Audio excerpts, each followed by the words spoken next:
আমরা একটা নেতা পাইছি এখানে, দেখি ওনার মুখের কথা শুনি কি বলে। আচ্ছা নেতা সাহেব, আপনার ক্ষমতায় থাকাকালীন সময়ে আপনি জনগণের জন্য কি কি করছেন বলেন।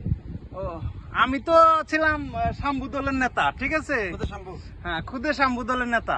এই যে আমার নেতা কর্মী, আমি থাকাকালীন আমার বড় ভাইকে বড় একটা সরকারি পদে চাকরি দিছিলাম, ছোট ভাইকেও দিয়েছিলাম, আমার ভাতিজাকেও দিয়েছিলাম।